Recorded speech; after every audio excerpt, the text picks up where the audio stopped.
In the last video, we introduced the topic of exchange rates. Right? So we talked about how it was the price of one currency in the form of another currency, and then we looked at a couple of examples of using an exchange rate to find out, how much something costs in a different currency. And we also mentioned that these exchange rates change, right? And so we're going to be looking at what determines that change in the short run in this video. Right, so probably unsurprisingly, or at least hopefully unsurprisingly, the exchange rate is determined by supply and demand, right? Just like so you can think of the exchange rate, right? That is the price of a currency, and just like anything, the price is, or just like with anything, it would be a more proper way of saying that. The price depends on supply and demand.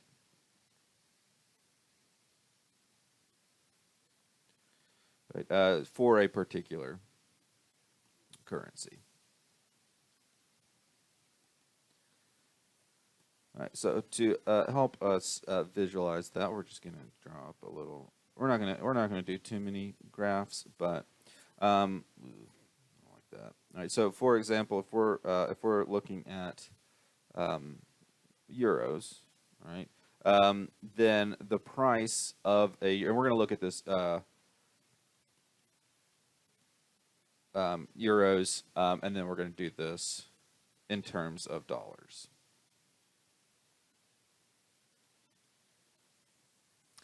All right, so we're going to be looking at the dollar to euro exchange rate. That's going to tell us how much the euro costs in dollars. So that makes so this is our price.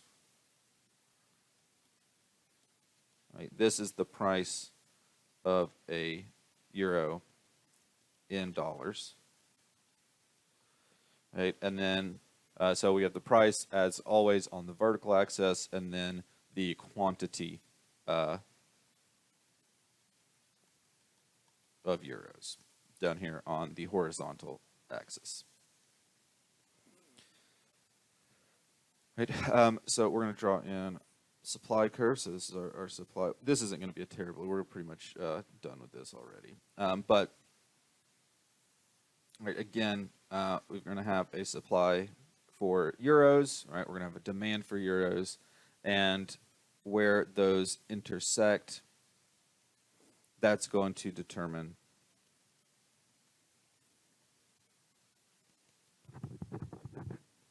that is going to determine the exchange rate, right? So whatever is wherever the intersection of our supply and demand hits that price axis, that vertical axis, right, that is our exchange rate. All right, or equilibrium exchange rate, if we want to call it that. Right, and I just threw in that equilibrium quantity just for completeness' sake. Right, so this is not going to be any different than any other graph, right? Any other supply and demand graph. And we're not going to do much more than that. Well, actually, that's all we're going to do with this one. We might look at a couple of examples here in a little bit. But changes, right, to the supply and demand, right, and they're going to shift more or less like our usual things. All right, we're going to talk about how demand for a currency, right, what things that we expect to affect the demand for a currency, and then we'll talk about supply. All right, but again, we're just basing it off this pretty standard supply and demand model. All right, so let's talk about what causes changes in demand.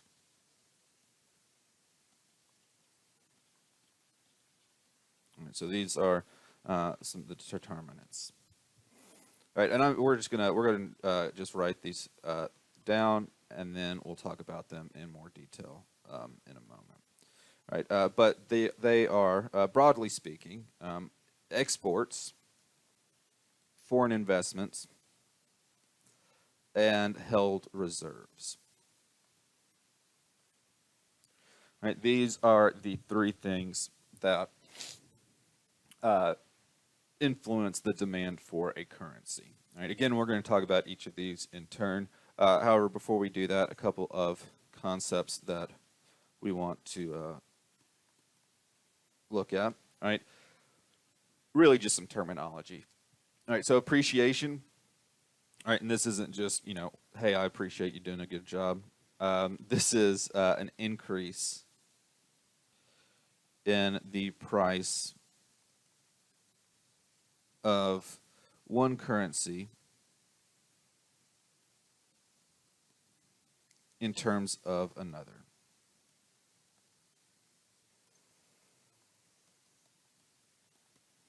All right, so for example, when your book was published, let me see if I can find that real quick on here. I'm guessing I probably can't, at least not quickly.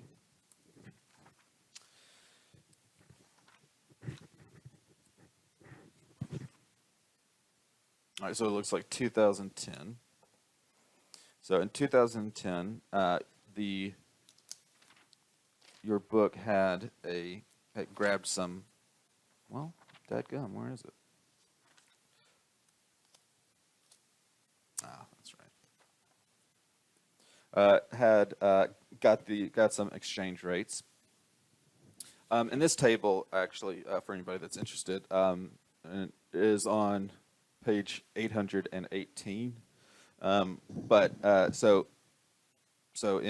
So approximately in 2010, €1 was equal to 1.0925 US dollars. Right, and as we saw with our when we were in the last video, when we were looking at, we grabbed some exchange rates from the Wall Street Journal. Right, we can see that €1, right, or we saw that €1 was equal to 1.2099 US dollars. Right, so we can see that in that amount of time we've seen the euro appreciate. Now, I will say, all right, getting kind of appreciation over 10 years, you're not going to look at it over 10 years, a 10-year period. There were probably a lot more fluctuations, although I think probably since 2010 the euro's probably been consistently stronger than the dollar, right? But you could look at it if you're taking kind of a long view approach. All right, you could say, okay, well, in this 10-ish years, right, the euro has appreciated. It's gone up in price in terms of U.S. dollars.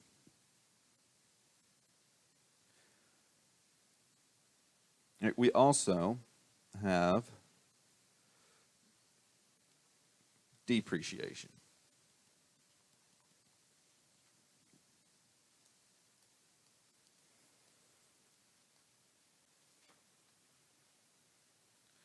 Right, and you probably worked this out. This is a decrease in the price of a currency in terms of another. All right, so kind of the flip side of that kind of example for appreciation is that the dollar depreciated in terms of the euro. All right, but now that we kind of got some of that terminology down, all right, let's start actually looking at those. Determinants of the demand for currency. All right, so the first one that we put down was exports, right? And so as the demand for a country's exports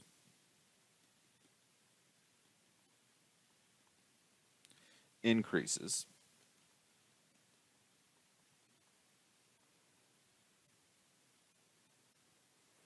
the demand for the country's currency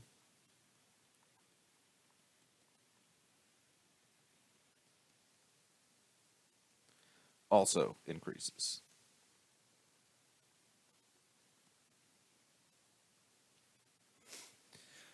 Right, and this should, this this makes a pretty good bit of sense, right? So if you are an exporter, right? So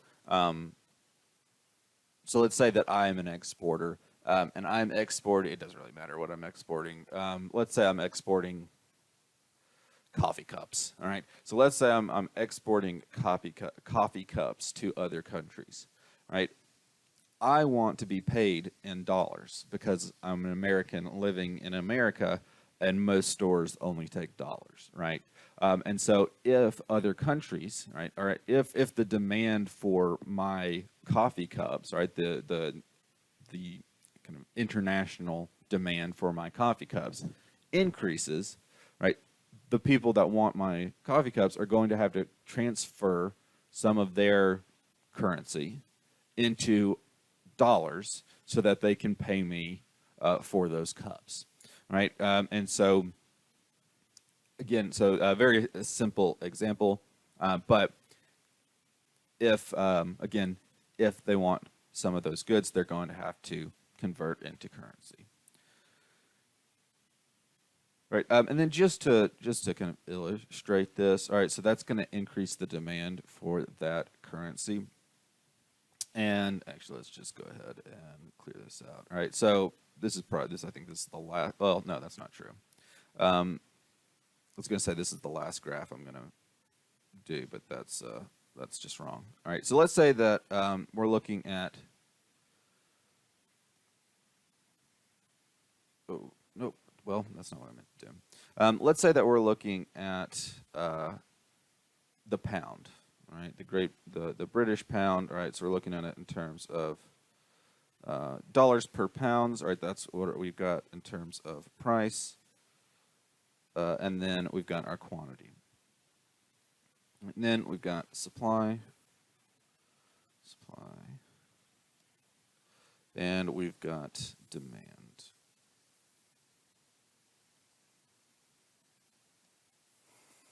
Right, and we've got our equilibrium. We're not going to worry too much about the quantity at this point, and we're just going to label that first one as the exchange rate, not, and then we'll put this this is the first our original demand curve. Let's see, what colors do I have that will show up? I think that might be a little too similar. Okay. Then, all right, let's say that we have a shock. All right, so this is kind of our market at equilibrium, right? And our shock is that the demand for English tea increases. All right, I'm putting this in terms of a single good, and that is going to have some effect, but it would probably this would be more of a much larger macro level increase in demand for the goods of an exporter. All right, but regardless, so we know that if the demand for the exports increases, the demand for the currency increases, right? And when we increase demand, our curve shifts to the right, right? Or really, whenever we increase either of our curves. And so we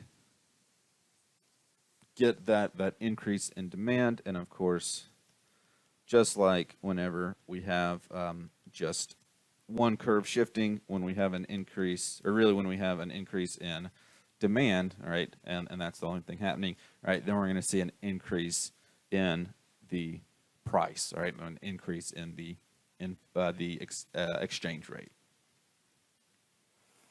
All right, and again, it's because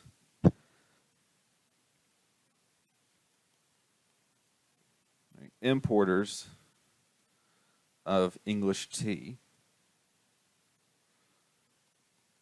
must pay the exporters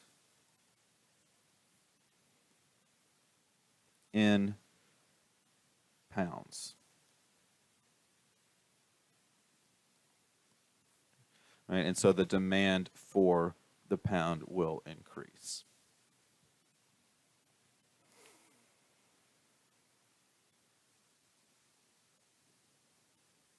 All right, our next one is foreign investment.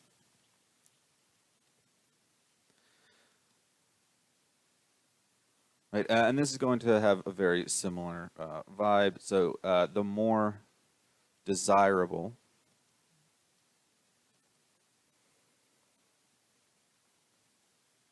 a country is for foreign investment,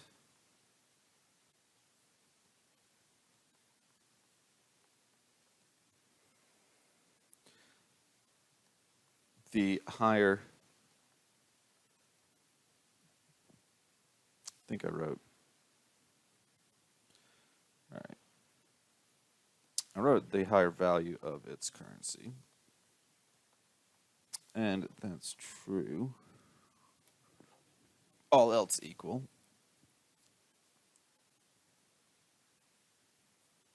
I'll double check something.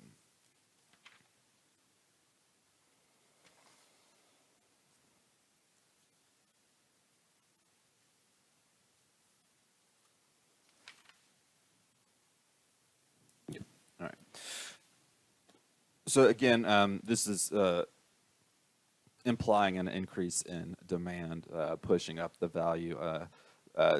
But anyway, it's the exact same kind of idea, right? If investors, if somebody's investing in a market, a foreign market, right, they have to convert their currency, right? If I'm an American and I want to invest in Europe, specifically, if I want to invest in, I don't know, Sweden, right? I've got to change my U.S. dollars into krona to actually make those investments, right? Because the people in Sweden are going to need Swedish money to actually do what I'm giving them a loan for or an investment for. Right, and so this definitely cuts both ways. The more desirable a country is for foreign investment, the more the currency will appreciate. The less desirable, or if a country loses some desirability, then they're going to be less. All right, the demand is going to decrease. All right, so I would imagine, and just and this is don't take this as gospel, but I would imagine that the Ukraine, right, is going to see a depreciation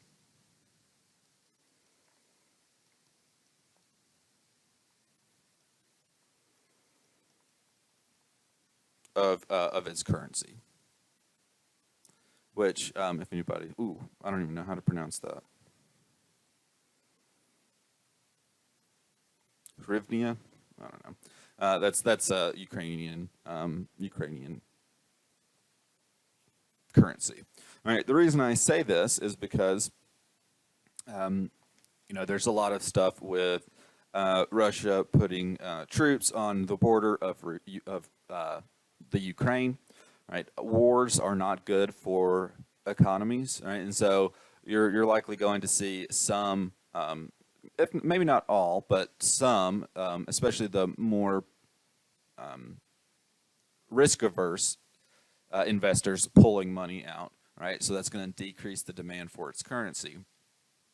And in this issue of the Wall Street Journal,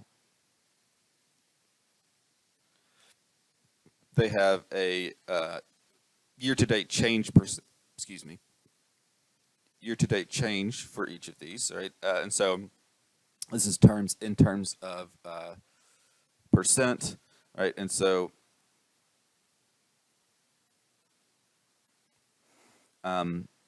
for the Ukraine right now, it's a decrease of 1.4%.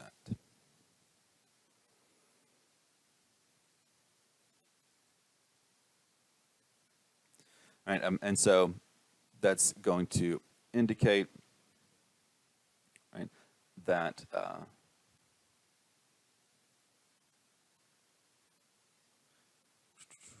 again, that's going to indicate that they are depreciating, are seeing depreciation, right? But again, more desirable a country is for foreign investment, the higher that demand is going to be.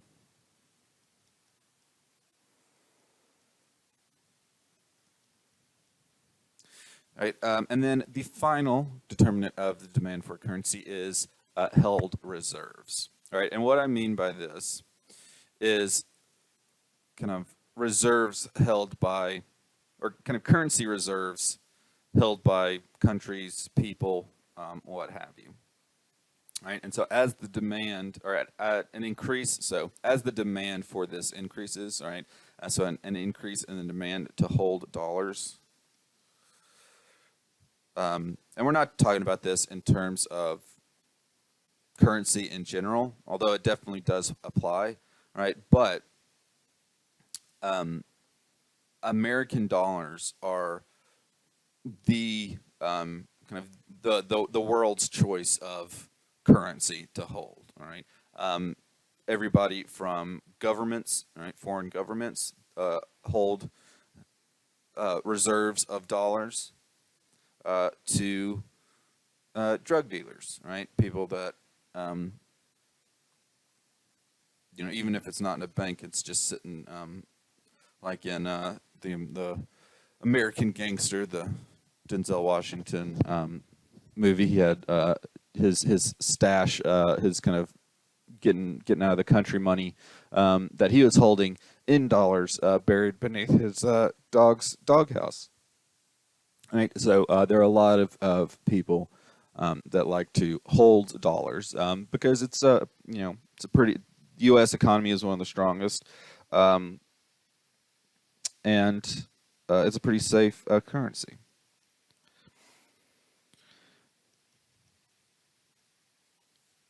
Right, so mention that it is by far the favored, all right, currency to hold in reserves. Right, so U.S. dollars comprise 2/3 of all currency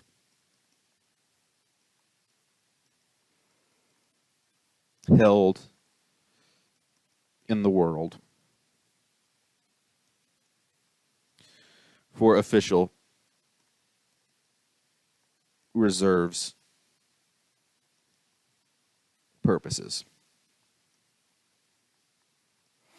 Right, and notice the word official in there, right? Of course, we don't know how much is being held by people who are not reporting that, and so if you're a drug dealer, you're likely not to be reporting that information, right? So this might even be an underestimation of how much of all cash reserves held globally, right? How much is comprised of U.S. dollars.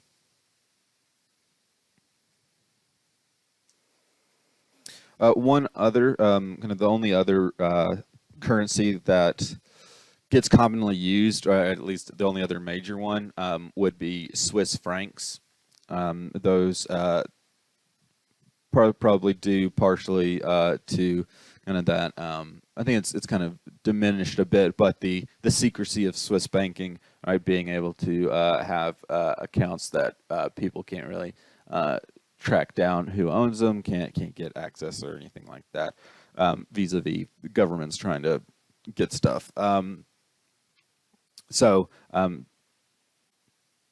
U.S. dollars for the most part, to some extent, Swiss francs also used regularly as a way of holding reserves. All right, so that is how how demand is going to change, how the demand for a currency is going to change. Now let's talk about changes in supply.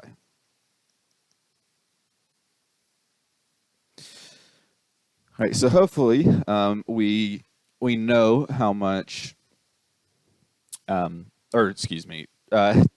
hopefully we know how the supply for a currency changes, right?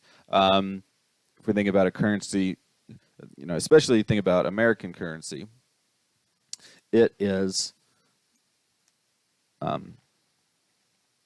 issued by the Fed, as we discussed in chapter 34, I believe, or 34, 35. I think it was 34. It's issued by the Fed, right? And so the only way for the kind of the money supply, or for the amount, the supply of money to increase, is by increasing the money supply, right? And by doing so, right,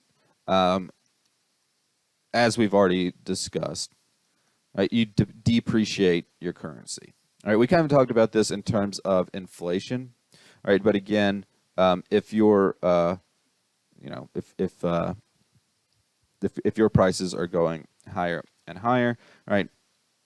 That's not just contained within your country. Other people are going to notice that, hey, the American dollar isn't worth as much as it used to be, right? And so the value of that money is going to depreciate on a global scale, while you're also facing that increased inflation. Right. So to help illustrate this, we're going to bring up something that we may or may not have brought up in the chapter on inflation. All right. But Zimbabwe is always kind of the go-to example for hyperinflation, at least in recent history.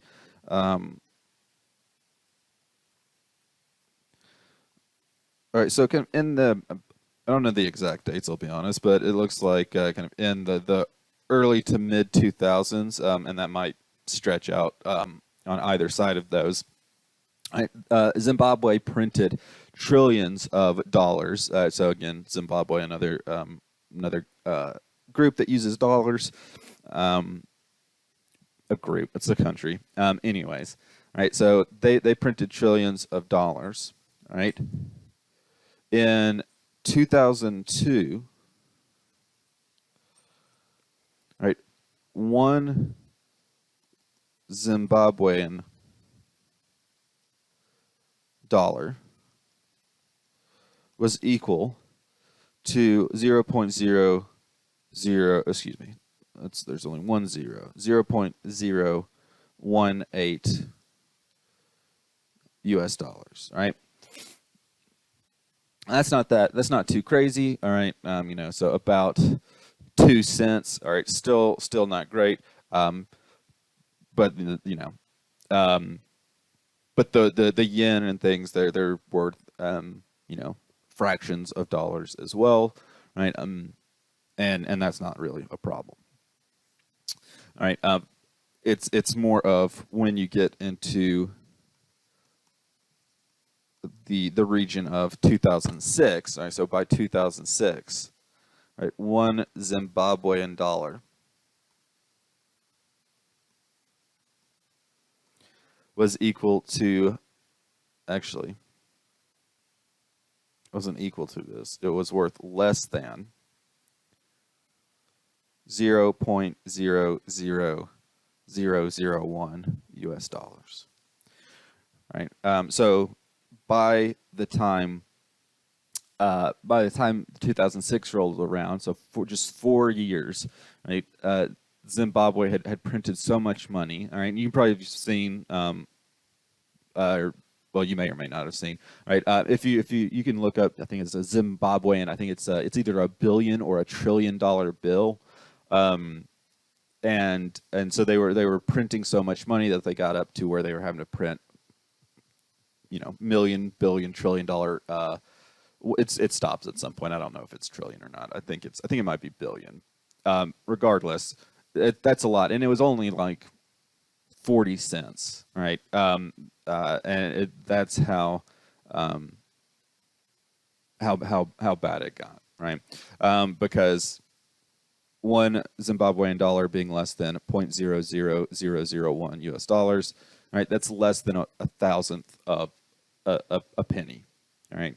And so another reason why we need to be careful when we are looking at monetary and fiscal policy, or really just monetary policy, and we're looking at those changes in the supply, all right, changes in the money supply, because they can have some pretty rough consequences. All right, but that is it for this video. All right, we looked at kind of those determinants, really just talking about how in the short run, the exchange rate is determined by supply and demand.